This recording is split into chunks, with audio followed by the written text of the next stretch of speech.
안녕하세요. 아산정책연구원의 이동규입니다. 오늘 저는 정치 외교적 함의를 중심으로 지난 3월에 있었던 중국 양회에 대한 분석을 말씀드리려고 합니다. 지난 3월 4일부터 11일까지 중국에서는 양회가 있었습니다. 특히 올해 2021년은 중국에게 특별한 의미가 있습니다. 잘 아시다시피 시진핑 정부는 중화민족의 위대한 부흥이라는 중국몽을 강조해왔고, 그 세부적인 분투 목표로 두 개의 백년을 제시했습니다. 그것이 뭐냐 하면 중국 공산당 창당 100주년인 2021년까지 전면적 샤오캉 사회를 건설하고, 중화인민공화국 건국 100주년인 2049년까지 사회주의 현대화 강국을 건설하여서 중화민족의 위대한 부흥을 이루겠다는 것입니다. 그러니까 올해 2021년은 중국이 이 두 개의 백년의 첫 번째 목표를 완수하고 두 번째 목표를 향해 나가는 전환기적인 의미가 있는 것입니다. 하지만 지금 중국이 처한 상황은 그렇게 녹록하지 않은 것 같습니다. 작년 코로나가 발생하고 나서 중국은 주도국 중에 유일하게 2.3%라는 플러스 성장을 이뤘지만, 이런 중국도 코로나에서 자유로울 수가 없었습니다. 경기 침체로 인해서 국내 실업률이 증가하고 사회가 불안정해졌고요.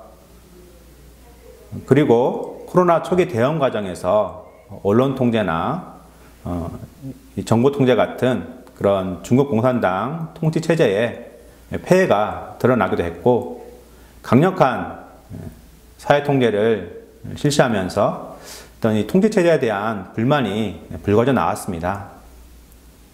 다시 말해서 중국의 입장으로는 올해 중국은 내부를 단속해서 중국 공산당의 통치에 대한 정당성을 확보해야 되는 그런 필요성에 직면했다는 것이죠. 대외적으로는 미중 간의 전략 경쟁이 이 체제 경쟁으로까지 확대되고 있는 상황입니다. 그리고 전 세계적으로 확산되는 반중 정서도 중국에게 또 다른 과제를 안겨주고 있습니다. 이런 상황에서 중국은 올해 양회를 통해서 자국이 이룬 경제와 방역의 성과를 홍보하면서 국민들의 지지를 확보하려는 그런 모습을 보였고, 또 동시에 하나의 중국 원칙을 다시 확인하면서 미국에 대한 중국의 적극적인 대응을 시사했습니다. 구체적으로 어떤 내용이 있었는가 말씀드리려고 합니다. 저는 6가지를 생각해 봤습니다. 첫 번째는 성과를 과시하면서 이 재출발을 위한 모멘텀을 확보하려고 했습니다. 이번 전국인민대표대회에서 중국의 리커창 총리는 정부 업무 보고에서 이 코로나19와 세계 경제의 침체라는 그런 엄중한 상황 속에서도 중국은 방역에서 승리했고, 또 주도국 중에서 플러스 성장을 이뤘고, 또 빈곤 퇴치에서도 승리하면서 전면적인 샤오캉 사회를 건설했다고 언급을 했습니다. 이런 성과를 홍보하는 것은 이제 두 개의 백년에서 두 번째 목표인 사회주의 현대화 강국을 향해 나아가는 이 시점에서 그런 목표를 위한 모멘텀을 확보하려는 것으로 보입니다. 그러니까 이런 방역이나 경제적인 성과는 어떻게 보면은 다른 민주주의 국가들에 비교해서 상당히 이제 높이 평가할 수 있는 부분이죠. 중국 입장에서는 이런 성과를 홍보함으로써 중국 공산당의 통치 체제가 민주주의 체제보다 우월하다는 그런 인식을 국민들에게 심어줄 수 있는 것이고, 그것을 활용해서 내부를 단결하고 국민들의 지지를 확보하려는 모습을 보인다는 것입니다. 특히 이번에 선언한 빈곤퇴치 같은 경우에도 일각에서는 그것이 정치적 수사의 성격이 강하다는 얘기도 많이 합니다. 그럼에도 불구하고 이런 선언을 한다는 것은 이 중국이 개혁개방 속에서 소외되었던 계층들의 불만을 잠재울 수도 있고요.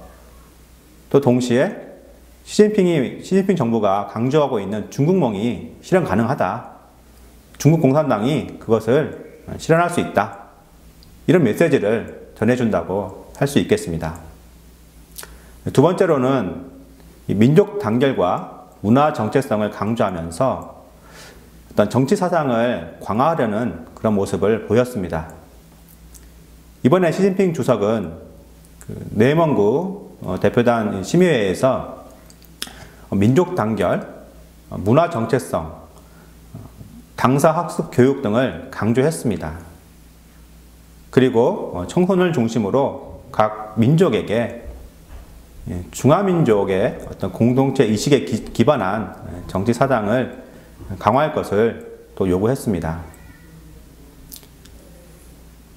개혁개방 이후로 중국은 애국주의에 기반한 정치 사상 교육을 강화함으로써 중국 국민들의 민족주의적인 정서를 자극하고 당에 대한 지지를 확보하는 모습을 보여왔습니다. 그런 것을 생각할 때 이런 시진핑의 발언은 기존 정책을 강화하는 것으로 볼 수 있습니다. 또한 현재 중국이 홍콩이나 티벳, 신장 위구르 등과 같은 문제에서 서구 민주주의 국가들과 갈등을 겪고 있습니다. 그런 상황을 고려할 때 이런 시진핑의 발언은 어떤 이 소수민족의 어떤 이탈을 방지하고 내부의 단결을 도모하려는 그런 의도가 있다고 볼 수 있겠습니다. 문제는 이런 정치 사상 교육의 강화가 결국은 특히 젊은 세대를 중심으로 그들의 민족주의적인 정서를 견고하게 할 수 있다는 것이고, 이에 따라서 주변국들과의 어떤 민족주의적인 혹은 문화적인 갈등을 더 확대할 수도 있다는 것입니다. 다음으로는 이 시진핑 주석의 집권 연장 가능성이 더욱 높아졌습니다. 실제로 2017년 19차 당대회에서 시진핑 이후의 지도부가 구성이 되어야 됐지만 아직까지 불분명한 상황입니다. 그리고 2018년 양회에서 개헌을 통해서 주석의 연임 제한이 폐지됐고, 작년에도 중국 공산당 중앙위원회 공격절을 통해서 당 총서기의 권한이 강화되었습니다. 이런 상황에서 이번 양회에서의 여러 보고에서는 이 시진핑 주석의 이름이 정말 빈번하게 언급되면서 시진핑 주석의 어떤 리더십과 그의 어떤 업적을 강조했습니다. 이런 것은 시진핑 주석의 정치적인 권위가 당내에서 견고하다는 것을 말해주고 있고, 이에 따라서 어떤 시진핑 주석의 연장 가능성도 더욱 높아지고 있다, 이렇게 평가할 수 있겠습니다. 다음으로는 이번에 홍콩 선거제도를 수정함으로써 중국은 하나의 원칙을 견지할 것이다, 이것을 재확인했습니다. 이번 양회에서 특히 주목을 받은 것이 홍콩의 선거제도 수정에 관한 것입니다. 이번 전인대는 이 홍콩 특별행정구 선거제도 개정에 관한 이견을 통과시켰고, 그 내용을 보면 결국 애국자를 주체로 하는 항인치앙, 홍콩인에 의한 홍콩 통치를 말하고 있습니다. 특히 그 후보 자격 심사위원회를 신설해서 행정장관이나 입법회 위원들, 선거에 출마하는 후보들의 자격을 심사할 것을 말하고 있습니다. 결국 어떤 이 중국 그 정부에 반하는 그런 세력이나 소위 민주 세력들의 정치 참여를 사전에 차단하겠다는 말이죠. 작년에 통과된 그 홍콩 국가안전법이 미중 관계를 상당히 악화시켰고요. 그런 것을 생각하면 이번에 이 홍콩 선거제도의 이 수정도 미중 관계에 악영향을 미칠 것으로 생각됩니다. 그럼에도 불구하고 중국이 이런 행보를 보인 것은 결국 이 독립을 도모하고 있는 대만의 민진당이나 이런 대만과의 관계를 강화하고 있는 미국에게 분명한 메시지를 보인 것으로 생각할 수 있습니다. 이제 우려스러운 것은 중국이 계속해서 군사 현대화를 가속화하고 있다는 것입니다. 올해에도 중국의 국방 예산은 작년 대비 6.8% 증가할 것을 말을 했습니다. 이런 것은 중국의 어떤 적극적인 대외 정책이나 미중 관계의 악화와 같은 그런 상황과 맞물려서 지역 내에서 무력 충돌의 그런 가능성이 정말 높아지고 있다는 것을 말해주고 있습니다.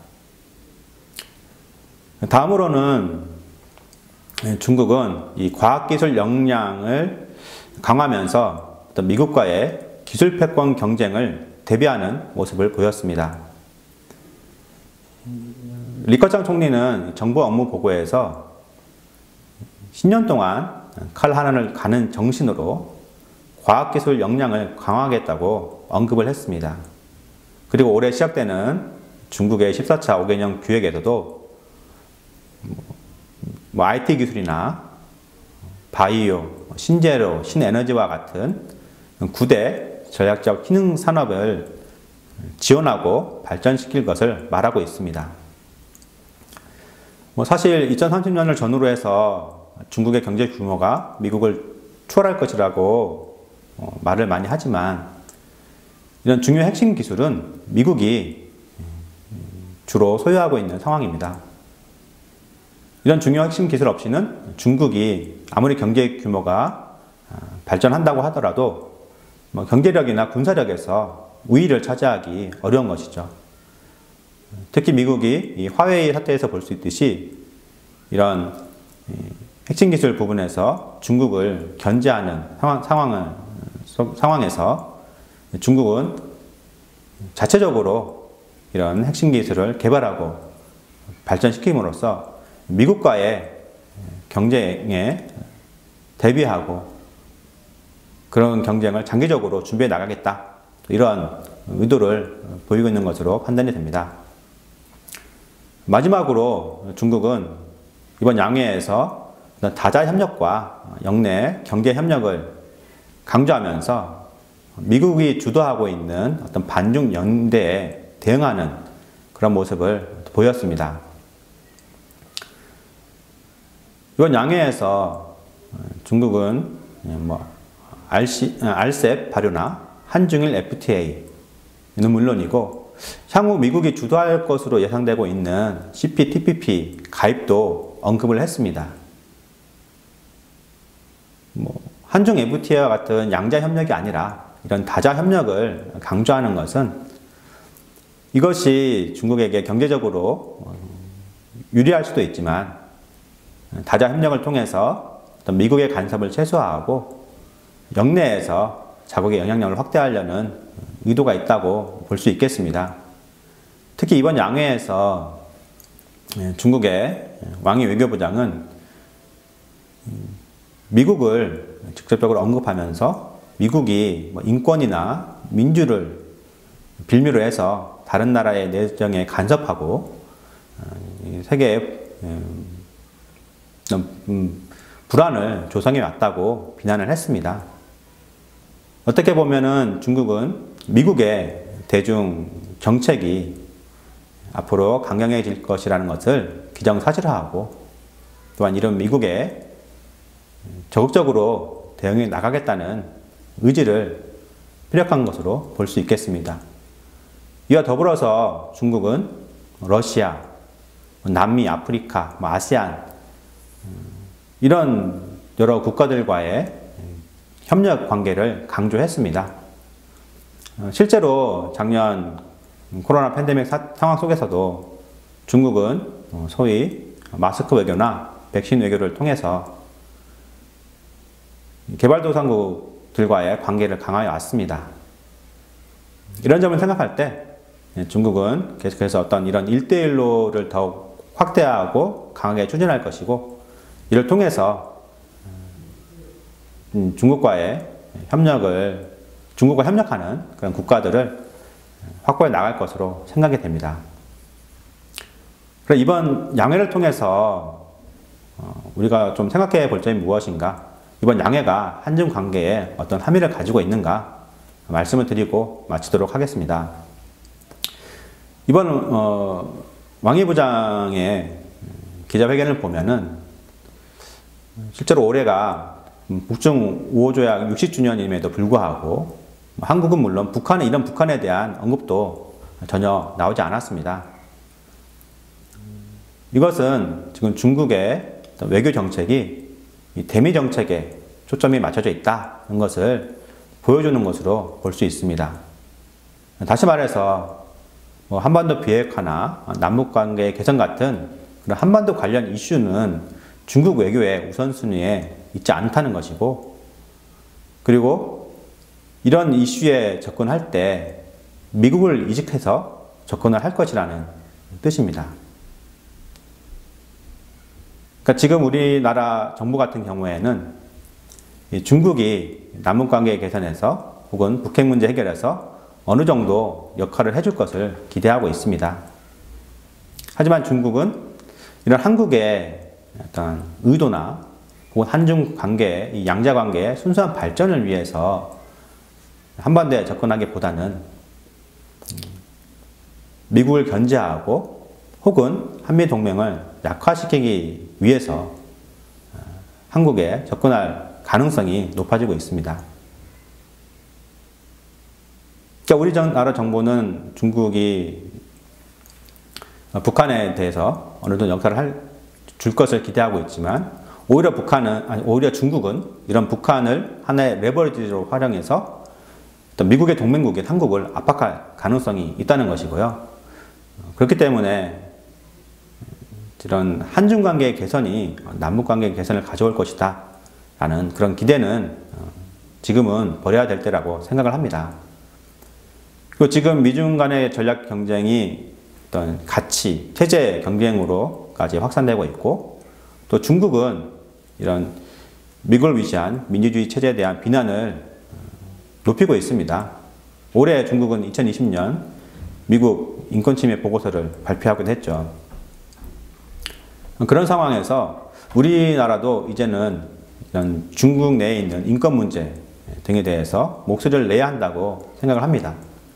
이것이 단기적으로는 한중 관계를 악화시킬 수 있지만, 저는 장기적으로 이것이 한국이 추구하고 있는 가치를 보호하고, 또한 민주주의 국가들과의 연대를 강화해서 이 중국과의 관계에서 어떤 활동할 수 있는 공간을 확대해 나갈 수 있지 않을까 생각을 합니다. 마지막으로 또 한국은 중국이 강조하고 있는 다자 경제 협력을 활용해서 영내 국가들과의 소통을 강조하고 협력을 확대해 나갈 필요가 있습니다. 영내 국가들과의 이런 협력을 통해서 중국과의 협력을 추진해 나간다면 그것이 또 한국에게 있어서는 한국의 외교 공간을 넓히는 그런 계기가 될 수 있지 않을까 생각을 합니다. 경청해 주셔서 감사합니다.